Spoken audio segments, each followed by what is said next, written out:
തിരുവനന്തപുരം തദ്ദേശ തെരഞ്ഞെടുപ്പിലെ കനത്ത പരാജയത്തിന് പിന്നാലെ ഇടതുമുന്നണിയിൽ ഭിന്നത രൂക്ഷമാകുകയാണ്. പരാജയത്തെക്കുറിച്ച് പ്രാഥമിക ചർച്ചകൾ പൂർത്തിയാക്കിയ CPI സംസ്ഥാന കൗൺസിൽ CPM-നെയും സർക്കാരിനെയും പ്രതിക്കൂട്ടിലാക്കുന്ന കടുത്ത വിമർശനങ്ങളാണ് ഉന്നയിച്ചിരിക്കുന്നത്. തിരുവനന്തപുരം തദ്ദേശ തെരഞ്ഞെടുപ്പിലെ റിപ്പോർട്ടുകൾ ഇപ്പോൾ പുറത്തു വന്നിട്ടുണ്ട്. സംസ്ഥാന കൗൺസിലർ ഇതുമായി ബന്ധപ്പെട്ട് വിലയിരുത്തുന്നത് CPM-ന് വളരെ വലിയ രീതിയിലുള്ള വീഴ്ചകൾ സംഭവിച്ചു എന്ന കാര്യമാണ്. എന്തായാലും ജനക്ഷേമം മുൻനിർത്തി അത് വോട്ടാക്കി മാറ്റുന്നതിൽ ഇവർ പരാജയപ്പെട്ടു എന്ന കാര്യം ഇപ്പോൾ സമ്മതിക്കേണ്ട അവസ്ഥയിലേക്ക് കാര്യങ്ങൾ എത്തിയിട്ടുണ്ട്. ഇതോടൊപ്പം തന്നെ ശബരിമല സ്വർണ്ണക്കൊള്ള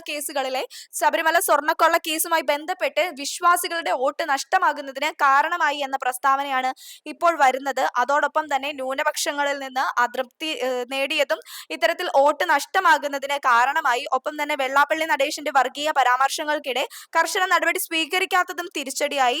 പത്മകുമാറിനെ സംരക്ഷിക്കുവാൻ ശ്രമിച്ചത് മുന്നണിയുടെ വിശ്വാസ്യത തകർത്തു. PM ശ്രീ പദ്ധതിയിൽ ഒപ്പുവെച്ചത് ഉൾപ്പെടെയുള്ള തീരുമാനങ്ങളിൽ CPM-നെതിരെ കടുത്ത വിയോജിപ്പാണ് CPI അടക്കമുള്ളവർ പ്രകടിപ്പിക്കുന്നത്. ഇതെല്ലാം മുൻനിർത്തിയാണ് ഇപ്പോൾ ഇത്രയും വലിയൊരു തിരിച്ചടി വന്നിരിക്കുന്നത് എന്ന കാര്യമാണ് ഇപ്പോൾ CPM മനസ്സിലാക്കുന്നത്.